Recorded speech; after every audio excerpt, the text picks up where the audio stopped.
현지인들이 막 말을 걸어요. 여러분, 이슬람 사회에서요, 종교 이야기하는 거 엄청 좋아해요. 엄청 좋아합니다. 이슬람은요, 술 안 먹잖아요. 술 안 먹어요. 티 같은 거 차 한 잔 마시면서 밤새도록 이야기하는 거 좋아해요. 그래서 얘기하는 게, 야, 기독교는 우리의 형제지. 야, 어떻게 사람이 만든 동상에서 절하냐, 이해가 못한다. 그리고 신을 안 믿어? 그건 더 이해 못한다. 뭐 그렇거든요. 그러니까 그들이 얘기하는 거는, 이슬람은 기독교라고 얘기하면 엄청 호의적이에요. 그러면서 얘기를 하는 거죠. 너 그러면서 뭐 예수님 누군지 아니? 너는 왜 알라를 믿니? 저한테는 너는 왜 예수님을 믿니? 저는 얘기하는 거, 나는 예수님을 만났다. 애들 깜짝 놀라죠. 예수님을 만났다고? 이슬람은요, 저희는 예수님 만나잖아요. 아멘. 이 자리에 예수님 만난 분들 오시는 거잖아요. 이해를 못하는 거예요. 어떻게 예수님을 만나냐? 이슬람은요, 하나님이 없는 곳이 천국이에요. 왜냐하면 하나님이 너무 무서운 거예요. 그들의 천국은요, 술이 있고요, 술강이 흘러요. 술강이 흐르고요, 여자들이 계속 있어요. 그 천국은요, 여자는 못 들어갑니다. 이슬람 천국 여자는 못 들어가요. 왜냐하면 지극히 남성 중심의 천국인 거예요. 천국. 그러니까 여러분, 권사님들이요, 이슬람 가서 요르단이나 시리아 난민들 들어보셨잖아요. 손잡고 예수님이 널 사랑해, 한국말로 기도만 해줘도요, 사람들이 막 울어요. 왜냐하면 그렇게 막 정서가 비슷하거든요. 이런 한이 있고, 남편한테 버림받고, 인권이 없고, 상처받고, 여자의 마음은 여자가 알잖아요. 그래서 그런 곳이에요. 저희는 그런 곳에서 막 얘기를 하는 거죠. 나는 예수님을 만났어. 라고 얘기를 해버리면 사람들이 놀래요. 어떻게 예수님을 만나냐. 만난다, 우리는. 그들에게는 신에 대한 사랑의 개념은 없습니다. 우리는 하나님을 사랑하기 때문에 여기 있잖아요. 우리가 왜 천국에 가고 싶어 하죠? 예수님이 계시니까. 그렇지 않나요, 여러분? 이곳이 왜 이 땅이 하늘나라입니까? 하나님 우리와 함께 하시니까. 그렇잖아요, 여러분. 저희가 가서 그 얘기를 하는 거예요. 예수님이 있다. 하나님을 믿어야 된다. 예수님은 선지자가 아니라 하나님의 아들이다. 구원자이다. 이분을 믿어야 천국 갈 수 있다. 그 얘기를 하는 거예요. 그런 얘기 한다고 사람들이 막 저 때리려고 하지 않아요. 아, 그러냐고. 막 서로의 간증을 이야기하는 거죠. 우리의 간증을. 그러면 그들이 듣습니다. 저희가 그거 하러 간 거예요. 그래서 만나는 친구들마다 복음을 전했어요. 예수님 믿으라고. 집에 와서 저희가 집에 와서 같이 5명이 살았잖아요. 예배하고 기도하고 오늘 만났던 친구들을 위해서, 영혼들을 위해서 계속 기도하고. 여러분, 기도는요, 우리가 하나님의 마음을 알 때, 그 마음을 가지고 기도할 때에 엄청난 기름 부으심이 있어요. 나의 유익과 나의 필요를 위해서 기도할 때는 하나님 이거 해주세요. 이거 부탁합니다. 이게 제 고민이고요. 이걸 들어주세요. 당연히 하나님 들으시죠. 근데 정말 강력한 하나님의 임재를 경험하는 기도는요, 우리가 하나님의 마음을 알아가지고 그걸 위해 기도할 때요, 하나님이 엄청나게 강한 임재를 부어주십니다. 저희 다른 기도 하지 않았어요.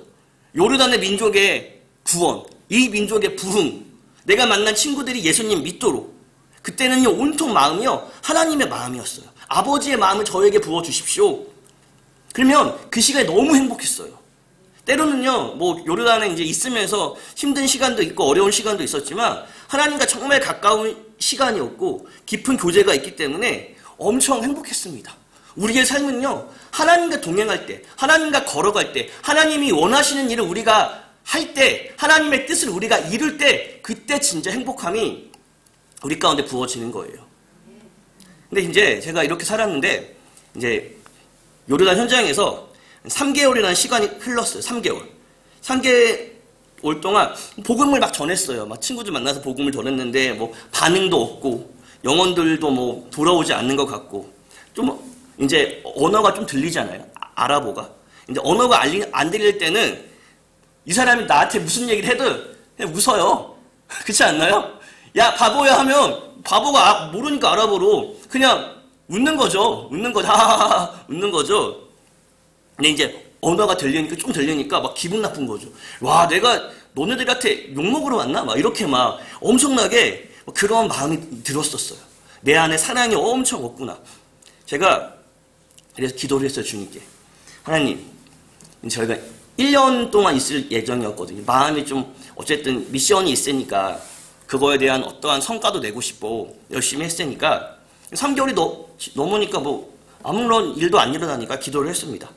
하나님, 이게 이 민족이 돌아오겠냐고, 요르단 민족이 돌아오겠습니까? 막 기도를 했어요. 엄청 기도하고 갔습니다. 이제 요르단 가려고 할 때 이제 기도하고 준비하고 갔고, 막 이 땅의 부흥을 위해서 계속 기도하고 예배했어요. 막 어쩔 때는요, 뭐 성령이 오셨네, 그 찬양 있잖아요. 성령이 오셨네. 그 찬양만 30분, 40분 불렀어요. 하나님 임재가 부어지죠. 막 믿음이 생기고. 근데 막 눈을 떠보면, 영혼들을 만나면, 야, 이거 쉽지 않다. 정말 교회가 세워질까? 정말 이 친구가 예수님 믿을 수 있을까? 막 이런 믿음 없는 생각들이 막 나오는 거죠. 제가 이제 기도를 하면서 얘기했어요. 하나님, 제가 이제 요르단 시골에서 이렇게 전도하고 사는 거, 복음 전하고 사는 거, 하나님, 이건 진짜 맨 땅에 해당입니다. 이렇게 고백해요. 제가 그런 표현을 썼어요. 맨 땅에 해당하는 겁니다. 맨 땅에 해당 어떻게 하죠? 맨 땅에 해당하면 아무 일도 안 일어나잖아요. 아무 일도 안 일어나잖아요. 제가 그런 마음으로 그렇게 한 거예요. 제가 맨 땅에 해당, 전도하고 예배하는데 아무런 일이 일어나지 않을 것 같은 믿음이 더 생기는 거예요. 하면 할수록. 하나님 저에게 하신 말씀이 저한테, 영준아, 야, 맨 땅에 해당하면 어떻게 되냐? 맨 땅에 해당하면 어떻게 되죠, 여러분? 모래 피나요. 모래 피납니다. 근데 그런 마음을 주시는 거예요. 제가 이렇게 얘기했어요. 더 똑같이. 하나님, 맨 땅에 헤딩하는 거는 쉽지 않죠. 맨 땅에 헤딩하면 아무 일도 안 일어납니다. 그런데 피는 나겠네요. 이렇게 제가 똑같이 얘기했습니다. 근데 주님이 저에게 하신 말씀이 그거였어요. 내가 그 피를 보고 역사할 거다. 여러분, 하나님이요, 저한테 얘기하는 거는요, 하나님의 역사는요, 하나님이 하십니다. 우리의 헌신과 우리의 눈물과 우리의 피를 통해서 하나님이 역사하세요.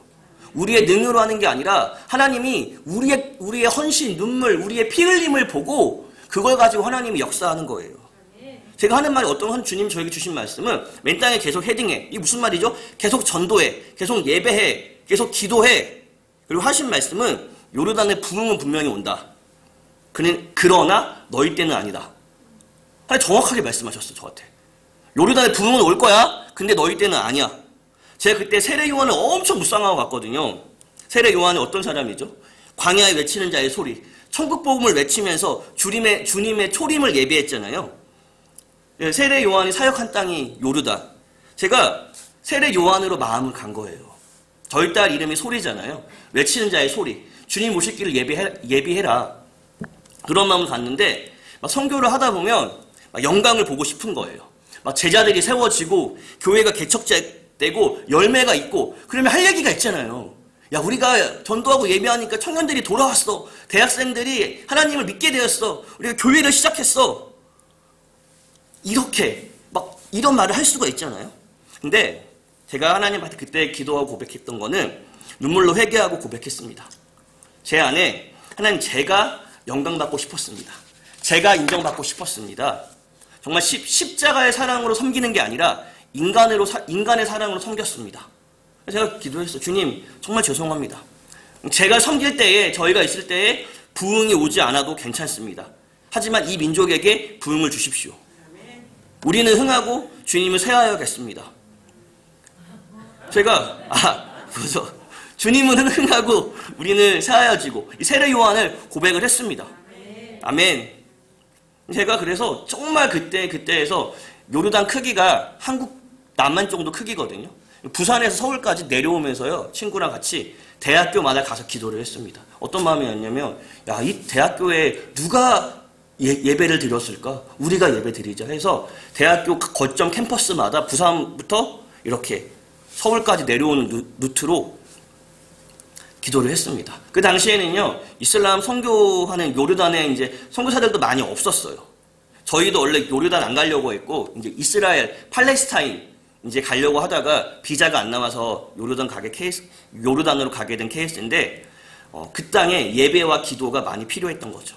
하나님의 역사는요, 눈물로 씨를 뿌릴 자들이 정말 필요합니다. 제가 좀 한국에 조금 빨리 들어왔어요. 제 팀보다. 어머니가 아프셔가지고 한국에 들어왔습니다.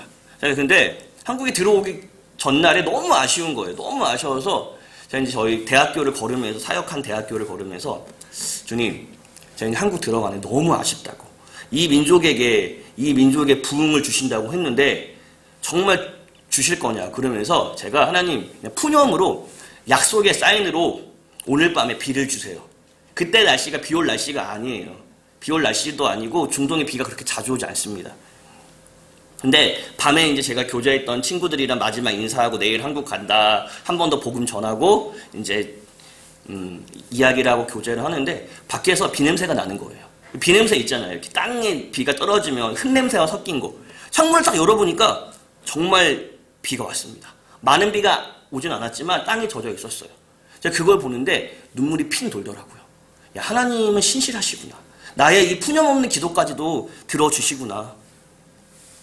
요르단을 위해서 기도했던 모든 시간들, 그 땅에 있었던 시간들이 정말 행복했습니다. 딱 그냥 하나님과 나와의 시간. 근데 결혼하기도 전이었으니까요. 한국에서도 그렇게 사는 거라고 믿었어요.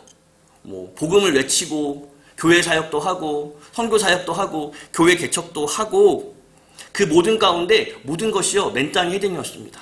그런데 여러분 하나님의 은혜와 은총이 우리 가운데 분명하게 있었습니다. 저희 이제 주비전 교회에서 같이 섬기고 터키로 갈 거잖아요. 한 번씩 이제 선교를 하는 사람이나 이제 저를 위해 기도하는 사람들이 물어봐요. 제가 현장에 가서 어떤 사역을 할 거냐고 막 물어봅니다. 뭐 캠퍼스 사역도 할 거고 이것저것 얘기하는데 제가 이제 제 속마음은 그래요. 하나님, 제가 하나님 앞에 얘기했을 때 가서 뭘 해야 할지 아직 잘 모르겠습니다. 그냥 먼저는 기도하고 예배하고 전도하겠습니다. 주님이 하라는 거 하겠습니다. 맨땅에 헤딩하라면 또 맨땅에 헤딩하겠습니다. 우리의 삶은요 주님을 위해 사는 삶입니다. 주님이요 한 민족을 위해서 맨땅에 헤딩하라면 기도하라고 하고 전도하라고 하면 그렇게 사는 거예요. 선교제 나갈 때는요 우리가 단기 선교를 가든 또 1년, 2년 뭐 장기로 가든 맨땅에 헤딩하면서 피 흘리기를 주저하지 않고 가는 거예요. 능력이 많을 수 있습니다, 여러분. 달란트가 많을 수 있어요. 근데요 맨땅에 헤딩 안 하고 살 수 있어요. 예배 안 하고요, 기도 안 하고 전도 안 하고 선교할 수 있습니다. 선교한다고 할 수 있어요. 근데 그렇지 않습니다. 하나님이 원하시는 거는요, 하나님이 원하시는 건 하나님의 마음을 가지고 우리가 주를 향해 전심으로 사는 거예요. 말이 안 되는 일도 하는 거고요. 가능할 수 있을까? 그냥 해보는 거예요. 주님이 말씀하셨으니까. 주님이 우리와 함께 하신다니까. 우리의 삶은 우리의 뜻대로 사는 게 아닙니다. 우리의 능력으로 사는 게 아니고 하나님의 은혜, 하나님의 도우심, 하나님의 함께하심. 선교는요 나의 열심으로 하는 게 아니에요. 하나님의 은혜. 한 영혼이 돌아오는 거는요 내 능력이 아니고 나의 말의 유창함이 아니고 하나님의 은혜. 우리 삶에 이게 날마다 필요합니다. 사람들은요 자신이 생각하는 대로 인생을 살아갑니다. 자신이 생각하는 가치가 있어요. 가치가 있잖아요. 이건 나에게 정말 중요한 가치다. 지금 대부분의 사람들은요 돈이 최고의 가치입니다. 의사 왜 하려고 해? 돈 많이 벌잖아요. 뭐 판사, 검사, 변호사 왜 하려고 해? 돈 많이 벌잖아요. 명예가 있잖아요. 무슨 일을 해도 돈만 많이 벌면 된다는 거예요. 어떤 직업적인 사명, 직업적인 소명 이것보다는 모든 인생의 사람들의 가치가 아니에요. 돈이에요. 돈. 직업은 돈. 어떠한 사회적인 영향력을 끼치기 위해서 어떻게 사회적으로 아니면 예수를 안 믿어도 사회 정의를 위해서 그거 없습니다. 대부분의 삶은요 돈 때문에 그 직업을 택하는 거예요. 그게 인생의 가치입니다. 지금의 우리의 삶의 인생의 가치는 대부분의 사람들은 돈에 묶여 있습니다. 하나님을 믿는다고 하지만 어쩌면요 우리도요 다른 가치가 먼저일 수 있어요. 우선순위가 뒤로 있을 수 있습니다. 세상이 말하는 대로 우리도 살고 있을 수 있어요. 성경을 봅니다. 하나님을 믿는다고 하고 기도하고 예배하고 하지만 성경이 이야기를 하는 대로가 아니라 예수님이 말씀하신 대로가 아니라 세상의 방법대로 그냥 살고 있을 수 있습니다. 그게 우리의 가치관이에요. 여러분 성경은요 밭에 감추인 보화를 발견한 사람의 이야기가 나옵니다. 밭에 보화를 발견했다. 내가 발견했어요. 그럼 그 밭을 살려고 하겠죠. 나의 전부를 투자하더라도 이 밭에 더 귀한 것이 있으니까. 저기에 있는 땅이 있습니다.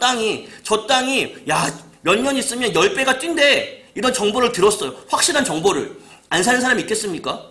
그 정보 있으면요, 나의 모든 재물을 팔아서, 나의 모든 재산을 팔아서 그거 살려고 할 거예요. 왜요? 앞으로 훨씬 더 가치 있는 땅이 될 거니까. 여러분, 마찬가지입니다. 마찬가지예요. 여러분, 우리의 주님은요, 우리가 믿는 하나님은 우리에게 어떠한 분이십니까? 정말 최고의 가치가 있는 분이세요? 선교사로 나가든 같이 골방에서 교회에서 함께 선교지를 위해 기도하든 아니면 예수를 믿는 우리의 삶이요, 한 번 사는 인생 가운데 정말 이 하나님이 내 인생의 최고의 가치다, 정말 내가 투자할 뿐이라고 생각하시나요? 우리의 많은 사람들은요, 주님을 믿지 못하니까 주님께 올인하지 못하는 거예요. 정말 주님이 최고의 가치이면요, 주님이 하라는 대로, 주님이 주시는 말씀대로 다 순종할 수 있습니다. 먼저는요, 죄인된 나를 십자가의 사랑으로 우리를 구원해 주셨고, 이게 너무 감사한데 주님이 말씀하신 건 나와 함께 나의 일을 하자. 나의 일 가운데 이 영광을 같이 보자. 하나님 콜링하시는 거예요. 우리를 괴롭히려고, 우리를 힘들게 하려고 하는 게 아니라 하나님이 주시는 기쁨, 하나님과 동역하면서 사는 기쁨을 우리 가운데 부어주시려고 하는 겁니다. 저는요, 누군가가 저에게 왜 선교하십니까? 왜 선교해요? 물어본다면 심플합니다. 심플해요. 먼저는요, 예수님이라는 최고의 가치를 만났습니다. 선교를 왜 하죠? 저는요, 주님을 사랑해서 하는 거예요. 한 영혼이 불쌍해서 한 영혼이 천국 가야죠. 예수님을 믿지 않는 터키의 영혼이, 요르단의 민족이, 네팔의 민족이, 태국의 민족이 하나님 한 명이라도 예수님 믿고 천국 가야죠. 근데 먼저는요, 영혼을 위해서 사는 게 아니에요. 여러분, 사람들이 불쌍해서 도와주는 게 NGO잖아요. 그렇잖아요, 여러분. 불쌍해서 요즘에 케이블 TV만 받아도 NGO가 막 수없이 나옵니다. 광고가. 우리는요, 주님을 위해서 선교하는 거예요. 이 선교지의 영혼이 구원받고 하나님을 예배하기 위해서 우리가 선교하고 복음을 전하는 거예요. 전도는 왜 하죠? 전도 중요하잖아요. 전도 왜 하죠? 한 명이라도 예수님 믿고 천국 가야죠. 맞죠. 근데 여러분, 전도도요, 하나님을 위해, 주님을 위해 하는 거예요. 그 한 사람이 구원받아서 주님을 예배하고 주님을 찬양하고 주님을 섬기면서 주님을 위해 살게 하는 거, 이 기쁨을 누리게 하는 거, 하나님을 위해 살 때요, 하나님이 맡겨주신 사역을 감당할 때 그때 하나님이 우리 가운데 마음을 부어주시고 영혼을 향한 마음을 부어주시고 한 영혼을 향한 주의 마음을 부어주시는 거예요. 우리 삶의 본질은요, 하나님을 위해 사는 거예요. 선교를 하든 전도를 하든 하나님을 위해서, 한 명이라도 하나님을 기뻐하고 찬양해야죠. 제가 청년 때, 대학생 때죠, 그 말씀에 향유 옥합을 깨트린 여인이 나오잖아요. 여인이. 제가 너무 부러웠어요. 향유 옥합을 깨트린 여인이 너무 부러웠어요. 그러니까 주님께 드릴 게 있었던 거잖아요. 가장 그녀에게 소중한 향유를 깼잖아요. 엄청 비싼. 근데 당시에 저는 뭐 대학생이 뭐가 있겠어요. 뭐 재정도 없고요. 딱 보니까, 객관적으로 저를 보니까 뭐 달란트도 없는 것 같아. 뭐 잘하는 것도 없고 주님께 드릴 게 없어요. 너무 눈물이 나더라고요. 예배를 하고 기도를 하는데, 하나님 앞에. 제가 그때 어떤 고백을 했냐면요, 주님, 제가 너무 주님을 사랑하는데 드릴 게 없습니다. 하나님이 저를 위해 전부를 주셨는데 이 하나님의 사랑이 크고 놀라운데 나도 정말 내가 주님을 사랑하는 거 표현하고 싶은데 저는 드릴 게 아무것도 없네요. 이 고백을 하면서 제가 이런 고백을 했습니다. 하나님, 저는 그러면 저의 생명을 드리겠습니다. 그 고백을 했던 시간들이 기억이 납니다. 지금은요, 혼자가 아니잖아요. 아이들도 있어요. 가정도 있고. 때로는요, 이 고백들이요, 희미해지기도 하는 것 같아요. 그런데 그때 그 고백을 했기 때문에 그 고백을 기억하면서 다시 날마다 믿음이 떨어질 때마다 주님을 위해 살기로 결단하는 거예요. 세상은요, 향유 옥합을 깨면 미쳤다고 해요. 그 비싼 거를 왜 깼냐고. 당시에 제자들의 모습도 그랬습니다. 이거 팔면 얼마나 많은 사람들을 도와줄 수 있는데. 예수님을 믿는 우리들의 공동체 안에서도 이러한 모습이 있으면요, 얘기할 거예요. 지금은 이성적이지 못하다, 뭐 지혜가 없다, 감정적이다, 너무 급하다, 기도 정말 해봤냐, 등등등등. 근데 여러분, 사랑을 하면 이성적인가요? 하면? 사랑하셨잖아요. 사랑을 하면 이성적인가요? 아니에요. 예전에는요, 하나님 믿을 때 집 팔고 땅 팔고 못 팔아서 주님을 섬겼다, 이런 얘기도 종종 들으셨잖아요. 그분들의 삶이 미친 건가요? 지금도 여러분, 현장에 계시는 선교사님들이 순교합니다. 순직해요. 그런데 여러분, 그거에 대한 세상적인 이야기는 좋게 이야기하지 않습니다. 근데 어쩌면요, 우리 공동교회라는 예수님이라는 그리스도인 공동체 안에서도 똑같이 얘기할 수 있어요. 야, 괜히 나가서 아까운 목숨 잃었다, 아까운 생명 하나 잃었다. 예수를 믿는 사람들, 하나님 사랑하는 사람들, 우리 그리스도인들은요, 정말 예수님이 가장 가치 있는 일이기 때문에 전부를 드릴 수 있는 거예요. 생명을 드릴 수 있는 거예요. 근데 여러분, 이 기쁨은요, 드려본 사람만 압니다. 나의 시간, 나의 재정, 나의 마음, 나의 정성 드려본 사람은 알아요. 여기서 부어주는 기쁨이, 여기서 부어주는 감동이, 은혜가 하나님이 내게 주시는 것보다 내가 아무것도 없지만, 내가 부족하지만 주님을 위해 나의 전부를 드렸을 때, 내가 가지고 있는 걸 드렸을 때 찾아오는 기쁨은요, 세상이 줄 수가 없어요. 우리가 사랑하시는 분이잖아요. 제가 예전에 고등학교 졸업하기 전에 수능 끝나고 알바를 했습니다. 알바를 어떤 거 했냐면, 호프집이 아니 치킨집에서 닭을 튀겼어요. 닭을. 한 1시에 가서 한 12시에 끝나요. 닭을 제일 중요하잖아요. 치킨집. 그 회사원들 많은데. 가서 닭을 다 씻고, 닭을 다 말려놓고, 물 다 빼고, 튀김옷 입히고, 튀김하면요, 와, 진짜 빡셌거든요. 그래서 제가 그때 받은 돈이 100만 원이었어요. 시급 막 2,700원 할 때였어요. 좀 일이 좀 고되니까, 제가 혼자 하는 일이니까, 뭐 그때는 시급 저한테 5,000원 주더라고요. 제가 한 달 하면서 100만 원을 받았습니다.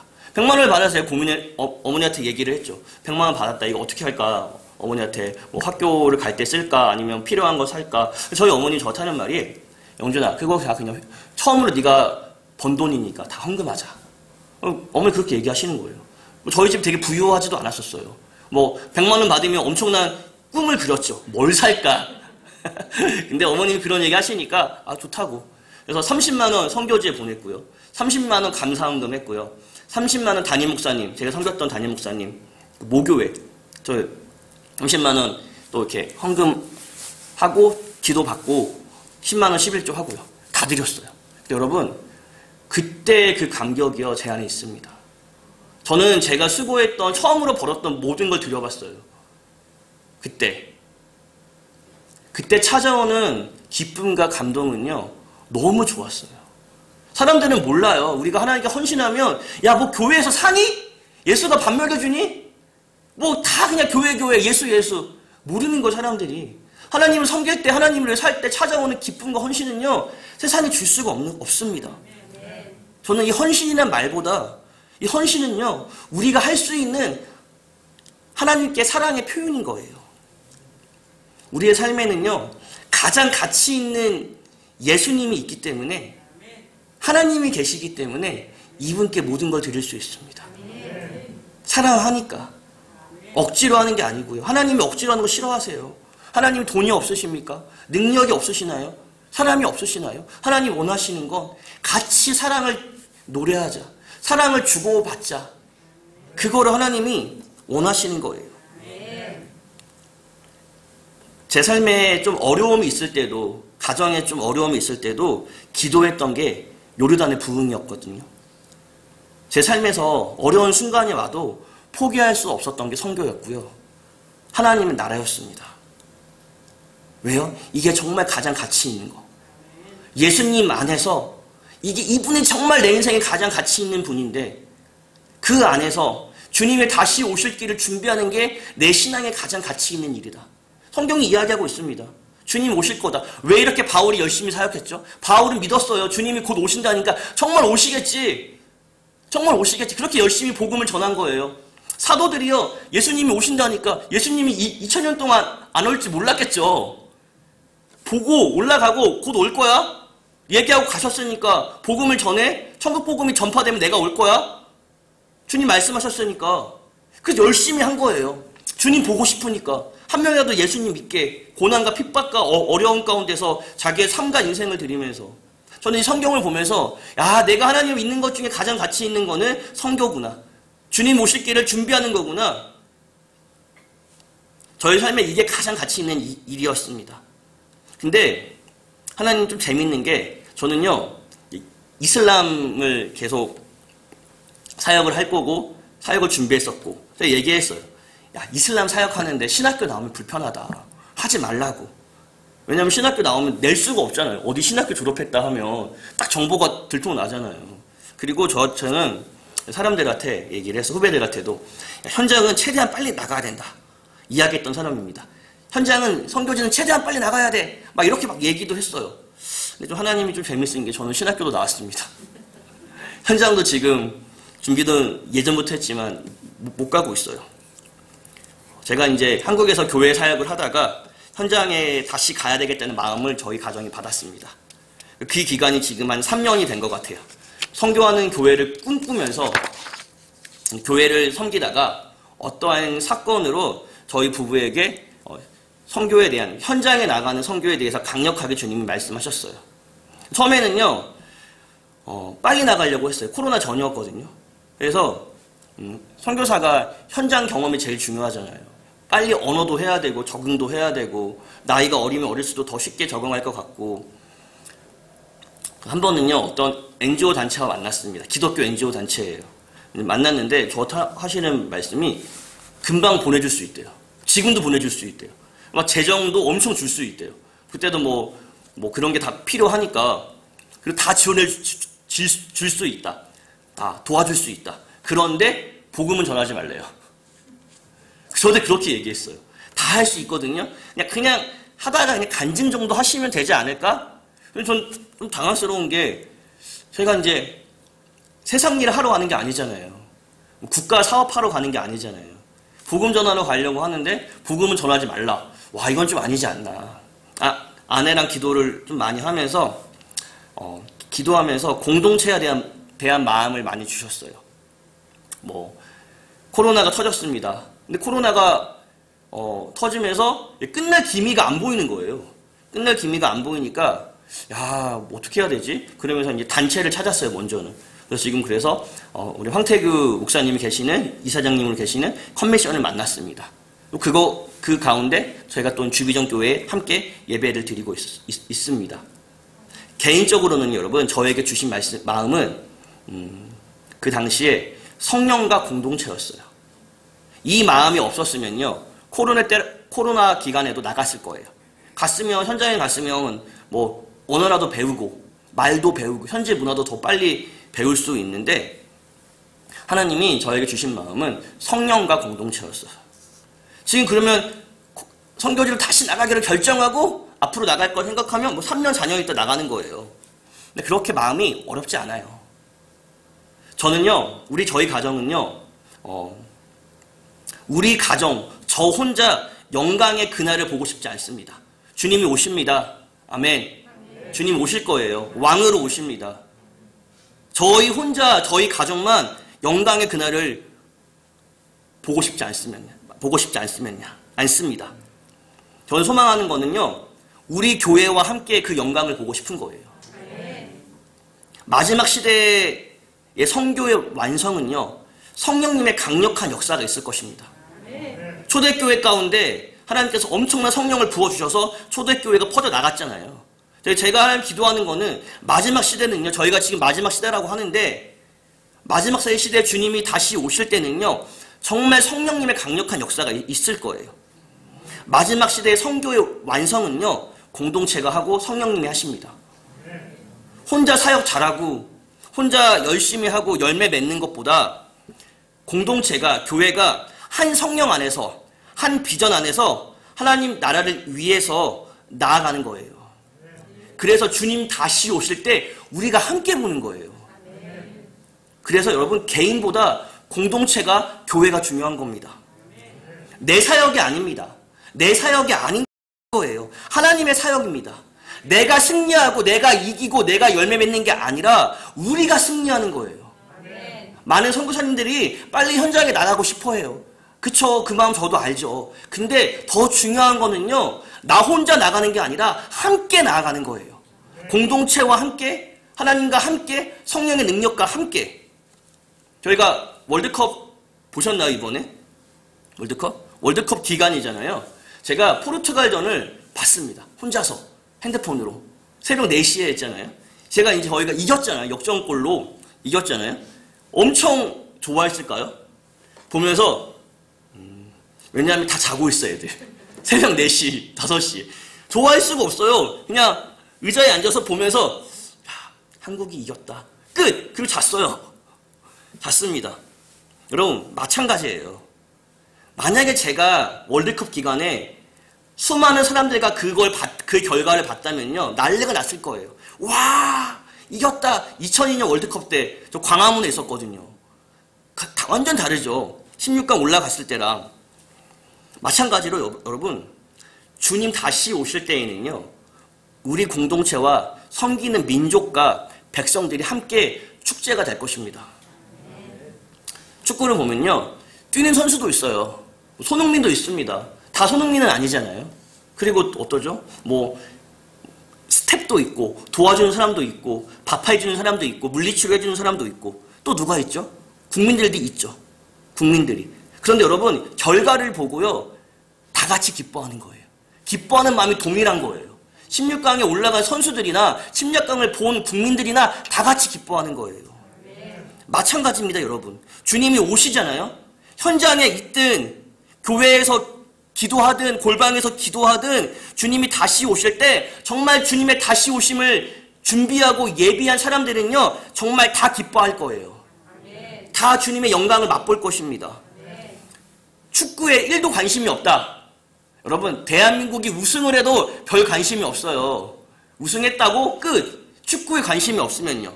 마찬가지입니다, 여러분. 주님 오실 때 내가 하나님을 믿는다고 하고 예수님을 믿는다고 하지만 주님의 오심에 관심이 없고 주님이 다시 오시는 거에 준비하지도 않고 그냥 나를 위한 신앙생활을 하면요, 정말 주님이 다시 오셨을 때 감동이 오셨네. 근데 여러분, 그거 준비한 사람들은요, 여러분, 주님이 정말 오셨구나, 하나님의 오실 길을 정말 땅끝까지 우리가 주님의 복음을 전하겠다, 성교의 완성을 꿈꾸겠다, 이렇게 이야기하는 우리 교회와 그냥 모여서 예배하는 교회와 주님이 오셨을 때 물론 기쁘겠죠. 근데 감동은 다릅니다. 월드컵을 같이 보면서 응원한 사람들과 아침에 결과로 본 사람들은요, 감동이 달라요. 영광도 다릅니다. 우리가 소망하는 건 우리가 함께 그 영광을 보는 거예요. 그래서 교회가 중요합니다. 그래서 교회가 중요한 거예요. 복음적인 교회, 주님의 뜻대로 움직이는 교회, 정말 예수님만 사랑하는 교회. 지난주 목사님 설교처럼 다 교회가 아닌 거예요, 여러분. 주님이 원하시는 교회가 있어요. 주님이 원하시는 교회에 하나님의 은혜와 복이 있습니다. 주님이 원하시는 삶을 사는 교회에 우리 한 분 한 분 가운데 하나님의 축복과 은혜가 있어요. 왜요? 하나님의 일을 하라고. 능력 주시고요, 힘 주시고요, 재정 주시고요, 복의 복을 더 주시고 하나님의 강력한 기름 부으심 넘칩니다. 하나님의 일을 한다고 하는데 하나님 당연히 하나님의 마음을 안다고 하는데 우리 삶에 가장 가치 있는 게 무엇입니까? 날마다 이거를 하나님 앞에서 고백해야 되는 겁니다. 제가 PPT 하나만 보여드릴까요? PPT. 집사님 UN 뭐라고 써있는 거 있거든요. 예. 잘 안 보이시나요? 이게 제가 이야기하는 게 아니고 UN이 재정립한 평생 연령 기준입니다. 0세에서 17세 미성년자, 18에서 65 청년, 그 다음에 66, 79 중년, 80에서 99 노년, 100세 이후 장수노인. 여러분, UN이 정한 거예요, UN이. 스스로 한번 보세요. 내가 어디에 속해 있나? 어디에 속해 있습니까? 대부분 여러분, 청년 아니면 중년일 거예요. 아멘. 그리고 이렇게 밑에 써 있습니다. 무엇이든지 시작하고 도전할 수 있는 나이, 바로 지금입니다. 여러분, 우리의 삶은요, 하나님의 나라를 위해서 도전하는 거예요. 그게 우리의 삶입니다. 그게 뭐죠? 우리가 맨 땅에 헤딩도 하고요, 눈물의 씨앗을 뿌리는 거예요. 전주에도 선교사님의 묘가 있더라고요. 검색을 해보니까. 서울에 마포에 양화진이라는 선교사님 묘가 있습니다. 거기에 뭐 엄청 유명하신, 우리가 이름 들어본 분들의 이제 묘도 있지만, 이름도 모르는 우리 외국에서 오신 서양 선교사님들의 묘가 있어요. 그분들은 여러분, 조선으로 오시다가 배에서 죽기도 하고요, 조선 땅에서 사역도 얼마 해보지 못하고 풍토병에 걸려서 죽기도 했어요. 여러분, 본인들의 생명이 귀하지 않아서 그냥 버린 건가요? 내 생명은 별로 귀하지 않아, 그냥 이렇게 살 거야. 그렇지 않죠, 여러분. 이분들은요, 밭에 감추인 보화, 진주를 발견한 자들이에요. 먼저는 예수라는 보화를 발견했고요. 그리고 복음을 모르는 조선, 이 조선인들을 향한 사랑으로 이 땅에 오셨던 거예요.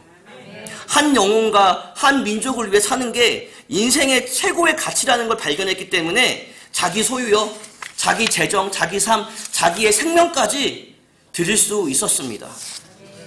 생명을 다 팔아 그것을 산 거예요. 조선에 맨 땅에 헤딩한 하나님의 사람들이 있었습니다. 주님은요, 그 피를 보고 역사하신 거예요.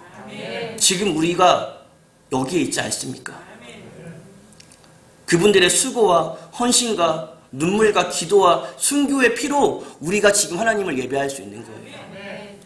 토마스 선교사님에 대한 기도문이 있습니다. 한번 넘겨주시면, 토마스 선교사님, 한국에서 바로 순교당하신 분이시죠. 이분은요, 먼저 중국에 갔어요. 중국에 가서 3년 만에 아내가 병들어 죽었습니다. 그리고 조선에 대한 이야기를 듣고 조선에 들어가야 되겠다, 이 땅을 밟자마자 순교당하셨어요.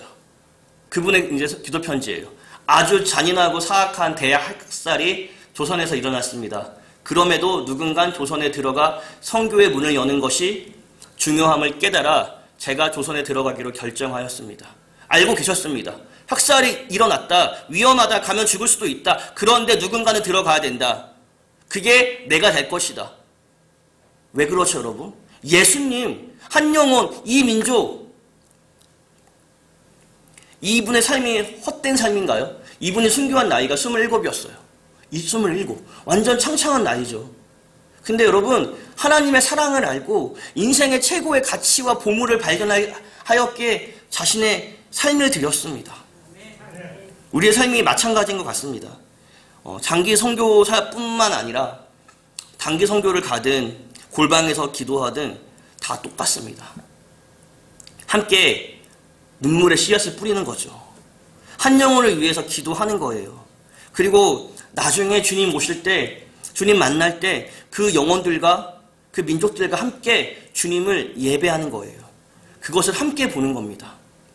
그러면 그날은요, 정말 우리에게 기쁨과 승리의 축제가 될 거예요. 여러분, 우리가 예수님을 믿잖아요. 예수님을 믿잖아요. 예수님을 믿을 때요, 예수의 흔적이 있어야 합니다. 먼저는 여러분, 우리가 주님을 볼 때 어떻게 주님인 줄 알 수 있을까요? 예수님인지 어떻게 알 수 있을까요? 분명한 건 여러분, 예수님의 손에요, 못자국이 있을 거예요. 우리를 위해서 십자가에 달리신 그 흔적이 있을 거예요. 손에 있는 못자국은요, 고통의 상처, 아픔의 흔적이 아닐 거예요. 그것은 여러분, 지금은 우리가 볼 때 영광의 상처이고요, 영광의 흔적입니다. 우리도 마찬가지일 거예요. 주님을 만날 때, 하나님을 만날 때, 주님, 제가 목사입니다. 주님, 제가 선교사인데요, 제가 권사예요, 장로예요. 타이틀로 우리를 설명할 수 없습니다. 타이틀로 우리를 설명할 수 없어요. 교회를 위해서 눈물로 기도하고요, 한 영혼을 위해서 눈물로 기도하고요, 한 민족을 위해 눈물로 기도했던 시간들이요, 주님을 살다가 찾아온 많은 상처와 아픔들, 어려움들, 이 모든 것 주님이 다 아실 거예요. 주님을 위해 살다가 찾아오는 육신의 아픔, 고통, 다 그거 주님 만날 때 영광의 흔적으로, 영광의 상처로 칭함받을 것입니다. 훈장이 될 거예요. 우리 삶에서 예수의 흔적이 있어야 됩니다. 주님을 위해서 살아가는 거예요. 교회를 주님의 몸된 교회를 주님의 사랑으로 함께 섬기는 거고, 저 민족을 향해서, 내가 알지 못하는 저 민족을 향해서 눈물로 기도할 때, 그 민족이 주님께 돌아올 때 그 영광을 함께 맛보는 거예요. 예수님과 복음을 위해서 살아올 때 찾아온 우리의 상처들, 우리의 흔적들 다 주님이 아십니다. 다 주님이 아실 거예요. 우리가 소망하는 것은 하나님 한 번 사는 우리의 인생 가운데 정말 가치 있는 인생을 살겠습니다. 나의 생각과 나의 마음과 나의 신앙이 하나님 안에서 가장 중요한 것이 무엇인지, 세상을 따라가지 않고 세상을 사랑하지 않고 하나님만 사랑하고 싶습니다. 하나님의 마음이 우리 안에 부어지기 원하고 하나님의 역사에 제가 동참하기 원합니다. 이 예수를 믿는 거 쉽지 않잖아요. 기쁜 길이지만 때로는 어려움도 있습니다. 세상에서 주는 핍박, 세상에 주는 어떤 희생, 조롱 다 있어요. 그런데 여러분, 이게 예수님이라는 최고의 가치가 우리 가운데 있기 때문에 우리의 모든 걸 다 팔아서, 우리의 인생을 다 걸어서 주님을 우리 안에 날마다 모시고 사는 거예요. 우리가 소망하는 건 정말 우리 교회가 이 시대 가운데 하나님이 기뻐하시는 교회, 정말 예수님을 위해 사는 교회, 복음을 위해 사는 교회, 성교의 완성을 위해 사는 교회, 영혼이 구원받고 영혼들이 와서 하나님을 예배하고 더 나아가서 정말 땅끝까지 사랑으로 제자가 되어서 모든 민족 가운데 하나님의 복음이 전파되어서 함께 예배하는 그날을 소망합니다. 우리 함께 같이 기도하면 좋겠습니다. 우리 이 시간 기도할 때 먼저 자신의 삶을 좀 드리면 좋겠습니다. 하나님, 우리가 하나님을 사랑하는 자들입니다.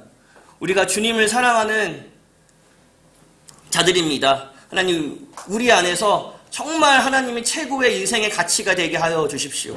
하나님, 하나님을 위해서, 한 영혼을 위해서, 예수님을 믿지 않는 저 열방의 영혼들을 위해서 눈물로 기도하겠습니다. 교회를 위해서 눈물로 기도하겠습니다. 하나님, 나의 삶을 다시 한번 결단합니다. 주님, 내 안에서 성령을 부어주십시오. 하나님, 성령을 부어주십시오. 하나님, 주님만 사랑하겠습니다. 먼저 자신을 위해 같이 기도하겠습니다.